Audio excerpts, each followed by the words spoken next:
क्या आपने कभी सोचा है कि जब इस नश्वर शरीर से प्राण पखेरु उड़ जाते हैं, जब चिता की आग ठंडी पड़ जाती है और राख के सिवा कुछ नहीं बचता, तो उस पार हमारा स्वागत कौन करता है?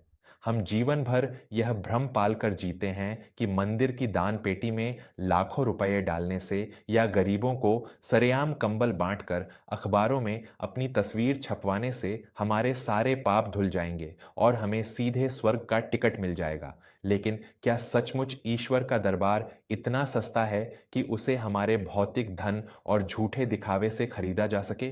मृत्यु के उस पार धर्मराज की सभा में न्याय का तराजू कैसे काम करता है? वहां आपके बैंक बैलेंस का नहीं, आपकी जाति या रुतबे का नहीं, बल्कि आपकी नीयत और आपके कर्मों की खामोश सच्चाई का हिसाब होता है। नमस्कार, मैं हूं आपका दोस्त और कथाकार विवेक वर्मा। वर्मा स्टोरीज के आज के इस अत्यंत रहस्यमयी, गंभीर और आंखें खोल देने वाले अध्याय में मैं आपको धर्मराज यमराज की उस अलौकिक और विस्मयकारी सभा में ले जा रहा हूं, जहां स्वर्ग और नरक के द्वार तय होते हैं। आज की यह कहानी आपके जीवन को देखने का नजरिया पूरी तरह से बदल कर रख देगी। प्राचीन काल की बात है। गोदावरी नदी के तट पर बसे एक अत्यंत समृद्ध नगर चंद्रपुर में दो व्यक्ति रहा करते थे। एक थे नगर के सबसे धनी, कुलीन और प्रतिष्ठित व्यापारी सेठ चंद्रभान। दूसरे थे उसी नगर के किनारे एक छोटी सी टूटी फूटी झोपड़ी में रहने वाले अत्यंत निर्धन लकड़हारे, जिनका नाम था हरिदास। सेठ चंद्रभान का नाम पूरे नगर में बड़े आदर और सम्मान के साथ लिया जाता था। उन्होंने चंद्रपुर में सबसे भव्य और विशाल मंदिर का निर्माण करवाया था। जब भी वे अपने रथ पर सवार होकर मंदिर जाते तो पुजारियों की लाइन लग जाती, शंख बजने लगते। देवताओं को सोने के छत्र चढ़ाना, हर पूर्णिमा पर बड़े बड़े भंडारे करवाना और साधु संतों को भारी मात्रा में अन्न और वस्त्र दान देना उनका नित्य का काम था। पूरे नगर के लोग उन्हें साक्षात धर्म और पुण्यों का अवतार मानते थे। चंद्रभान को भी अपने इन पुण्यों पर बहुत बड़ा अहंकार था। दूसरी ओर था हरिदास। उसके पास पहनने को ढंग के कपड़े नहीं थे। वह दिन भर भीषण गर्मी या कड़ाके की ठंड में जंगल में लकड़ियां काटता और जो दो पैसे मिलते उससे अपने परिवार का पेट पालता। हरिदास ने जीवन में कभी किसी मंदिर में 1 रुपए का भी दान नहीं दिया था, कभी किसी बड़े आयोजन में भाग नहीं लिया था, क्योंकि उसके पास कभी कुछ बचा ही नहीं। नगर के लोग उसे एक अभागा, महत्वहीन और धर्म कर्म से दूर रहने वाला व्यक्ति मानते थे। समय का चक्र अपनी निष्ठुर गति से घूमता रहा। एक दिन एक भयानक महामारी ने चंद्रपुर नगर को अपनी भयंकर चपेट में ले लिया। नियति का खेल देखिए, उसी एक काली रात में सेठ चंद्रभान और लकड़हारे हरिदास दोनों की ही मृत्यु हो गई। अगले दिन सेठ चंद्रभान की अंतिम यात्रा में पूरा नगर उमड़ पड़ा। फूलों से सजी उनकी चिता को देखकर लोग रो रहे थे और आपस में चर्चा कर रहे थे, सेठ जी तो सीधे स्वर्ग जाएंगे, उन्होंने अपने जीवन में इतने पुण्य किए हैं, इतने मंदिर बनवाए हैं कि देवताओं ने स्वयं उनके लिए स्वर्ग के द्वार खोल दिए होंगे। वहीं दूसरी ओर हरिदास की चिता को मुखाग्नि देने के लिए उसके रोते हुए परिवार के अलावा केवल 2-4 गरीब मजदूर ही श्मशान घाट के एक एकांत कोने में मौजूद थे। मृत्यु के पश्चात दोनों की सूक्ष्म आत्माएं यमदूतों के कठोर पाश में बंधकर यमलोक ले जाई गईं। यमलोक का वह दरबार इतना विशाल और भव्य था कि उसके तेज से आंखें चूंधिया जाती थीं। वहां एक ऊंचे स्वर्ण सिंहासन पर स्वयं धर्मराज यमराज विराजमान थे। उनका स्वरूप अत्यंत विशाल और न्यायपूर्ण था। उनके दाईं ओर भगवान चित्रगुप्त बैठे थे, जिनके हाथों में अग्रसंधानी नाम का वह महारजिस्टर था, जिसमें संसार के हर प्राणी के कर्मों का एक एक पल का बही खाता दर्ज होता है। यमदूतों ने चंद्रभान और हरिदास दोनों को यमराज के समक्ष प्रस्तुत किया। सेठ चंद्रभान की आत्मा में मृत्यु के बाद भी पृथ्वी लोक का वह झूठा अहंकार बाकी था। वह यमराज के सामने भी सीना तान कर खड़ा था, मानो उसे पूरा विश्वास हो कि उसे अभी स्वर्ग का सबसे आलीशान महल मिलने वाला है। वहीं हरिदास सिर झुकाए, हाथ जोड़े, अत्यंत संकोच और भय में कांपता हुआ खड़ा था। यमराज ने अपनी अत्यंत गंभीर और वज्र जैसी भारी आवाज में चित्रगुप्त से कहा, हे चित्रगुप्त, मृत्युलोक के चंद्रपुर नगर से आई इन दोनों आत्माओं के कर्मों का बही खाता खोला जाए। देखा जाए कि इन्होंने अपने मनुष्य जन्म का कैसा उपयोग किया है। चित्रगुप्त ने सबसे पहले सेठ चंद्रभान का पन्ना खोला। अपना नाम सुनते ही चंद्रभान के चेहरे पर एक विजयी मुस्कान तैर गई। चित्रगुप्त ने सभा में पढ़ना शुरू किया। हे धर्मराज, यह सेठ चंद्रभान है। इसने चंद्रपुर नगर में एक अत्यंत भव्य मंदिर का निर्माण करवाया है। इसने कई बार स्वर्ण दान किया है और नगर में कई बड़े बड़े अन्न क्षेत्र और भंडारे भी चलवाए हैं। यह सुनते ही चंद्रभान ने अहंकार से फूलते हुए यमराज की ओर देखा और कहा, महाराज, आपने मेरे पुण्यों का विवरण सुन लिया है।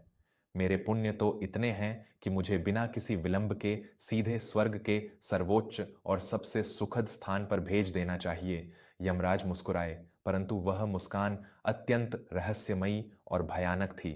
उन्होंने चित्रगुप्त से कहा, चित्रगुप्त, इसके कर्मों का केवल यह बाहरी आवरण मत पढ़ो। इन कर्मों की नींव में छिपी नीयत और इसके द्वारा किए गए अन्य कुकर्मों का भी पूरा विवरण सभा को सुनाओ। चित्रगुप्त ने अपने रजिस्टर का पृष्ठ पलटा और अत्यंत कठोर स्वर में कहा, महाराज, इसने मंदिर अवश्य बनवाया, परंतु उस भव्य मंदिर को बनाने के लिए जो धन लगा, वह इसने गरीब किसानों की जमीनें धोखे से हड़प कर और उन्हें भारी ब्याज के जाल में फंसाकर इकट्ठा किया था। इसने देवताओं को सोने का दान किया, लेकिन वह सोना इसने बेसहारा विधवाओं और अनाथों की संपत्ति लूटकर प्राप्त किया था। इसके द्वारा कराए गए हर भंडारे के पीछे केवल इसका अहंकार और समाज में अपनी झूठी वाहवाही लूटने की भूख थी। इसने ईश्वर की नहीं, केवल अपने नाम और अपनी प्रसिद्धि की पूजा की है। चंद्रभान की आत्मा यह सुनकर थर थर कांपने लगी। उसका सारा अहंकार, सारी अकड़ एक पल में चूर चूर हो गई। यमराज ने अत्यंत क्रोधित होकर चंद्रभान की ओर देखा और गर्जना करते हुए कहा, रे मूर्ख और अज्ञानी प्राणी, तूने सोचा कि तू पाप और खून पसीने की कमाई से ईश्वर का घर बनाकर मेरे न्याय के तराजू को खरीद लेगा? जो दान अहंकार से भरा हो और दूसरों के आंसुओं की नींव पर टिका हो, वह दान नहीं बल्कि एक भयंकर पाप है। तूने धर्म के नाम पर केवल पाखंड और आडंबर किया है। स्वर्ग ऐसे पाखंडियों के लिए नहीं है। इसके बाद यमराज ने अपने यमदूतों को आदेश दिया, इस पाखंडी और क्रूर आत्मा को तुरंत कुंभीपाक नामक भयंकर नरक में डाल दिया जाए, जहां यह खौलते हुए तेल में तब तक यातना सहेगा जब तक उन गरीब किसानों और अनाथों के आंसुओं का एक एक हिसाब पूरा नहीं हो जाता। यमदूत चंद्रभान को घसीटते हुए वहां से ले गए। अब बारी थी हरिदास की। वह भय से बुरी तरह कांप रहा था। वह मन ही मन सोच रहा था कि जब इतने बड़े मंदिर बनवाने वाले, लाखों का दान करने वाले सेठ को इतनी भयंकर सजा मिली, तो मेरे जैसे गरीब को तो पता नहीं कौन से भयानक नरक में डाला जाएगा। मैंने तो जीवन में कभी कोई दान पुण्य नहीं किया। यमराज ने चित्रगुप्त की ओर संकेत किया। चित्रगुप्त ने हरिदास का पन्ना खोला और उसे पढ़ते ही उनके मुख पर एक अत्यंत सौम्य और आदरपूर्ण मुस्कान आ गई। चित्रगुप्त ने कहा, महाराज, यह हरिदास है, एक अत्यंत निर्धन लकड़हारा। इसने अपने जीवन में कभी कोई मंदिर नहीं बनवाया, कभी किसी को सोने चांदी या अन्न का कोई बड़ा दान नहीं दिया। हरिदास ने डरते हुए हाथ जोड़कर कहा, प्रभु, मैं तो अपने परिवार का पेट तक ठीक से नहीं भर पाता था, मैं दान कहां से करता? मैं पापी हूं, आप मुझे जो सजा देंगे मुझे स्वीकार है। चित्रगुप्त ने हरिदास की बात को बीच में रोकते हुए आगे पढ़ना शुरू किया। परंतु महाराज, एक बार भयंकर शीत ऋतु की रात में, जब यह दिन भर की कड़ी मेहनत के बाद अपनी पत्नी और बच्चों के लिए केवल 2 सूखी रोटियां लेकर घर लौट रहा था, तब इसे मार्ग में एक बीमार और भूखा कुत्ता मिला जो ठंड और भूख से तड़प तड़प कर प्राण त्याग रहा था। इस हरिदास ने बिना एक पल सोचे अपनी दोनों रोटियां उस बेजुबान कुत्ते को खिला दी और खुद घर जाकर रात भर केवल पानी पीकर भूखा सो गया। चित्रगुप्त ने एक और पन्ना पलटा और सभा में गूंजती हुई आवाज में कहा, एक अन्य अवसर पर इसके एक अत्यंत गरीब पड़ोसी की मृत्यु हो गई। उस पड़ोसी की विधवा के पास अंतिम संस्कार के लिए और बच्चों को खिलाने के लिए एक फूटी कौड़ी नहीं थी। हरिदास ने अपने बच्चों के भविष्य के लिए बचाए गए पाई पाई के धन को रात के अंधेरे में चुपचाप उस विधवा के घर के बाहर रख दिया। इसने कभी किसी को यह नहीं बताया कि इसने क्या किया है, कभी इस बात का अहंकार नहीं पाला। यमराज के मुख पर एक असीम शांति, संतोष और वात्सल्य छा गया। उन्होंने हरिदास की ओर अत्यंत प्रेम और करुणा भरी दृष्टि से देखा। पूरे यमलोक का वातावरण एक अलौकिक प्रकाश से भर गया। यमराज ने अपने सिंहासन से उठकर कहा, हे महान पुण्यात्मा हरिदास, तूने पत्थरों का मंदिर नहीं बनवाया, लेकिन तूने एक भूखे और बेजुबान जीव को भोजन कराकर स्वयं ईश्वर की आत्मा को तृप्त किया है। तूने किसी को सोना दान नहीं दिया, लेकिन तूने एक बेसहारा स्त्री का सम्मान और उसके प्राण बचाए हैं। सच्चा पुण्य वह नहीं है जो ढोल पीट कर दुनिया को दिखाने के लिए किया जाए। सच्चा पुण्य तो वह है जो तब किया जाए जब तुम्हें कोई नहीं देख रहा हो, जब तुम्हारा अपना पेट भूखा हो। यमराज ने आगे कहा, तेरा हृदय अत्यंत निर्मल है और तेरे कर्म निष्काम हैं। तूने बिना किसी स्वार्थ के मानवता का धर्म निभाया है। स्वर्ग की रचना केवल ऐसे ही निर्मल हृदयों के लिए की गई है। यमराज ने अत्यंत आदर के साथ देवदूतों को आज्ञा दी, इस महान और पवित्र आत्मा को पूरे सम्मान के साथ दिव्य और सुगंधित विमान में बिठाकर स्वर्ग के सबसे सुंदर नंदनवन में ले जाया जाए। देवदूत अत्यंत आदर और पुष्प वर्षा करते हुए हरिदास को स्वर्ग की ओर ले गए।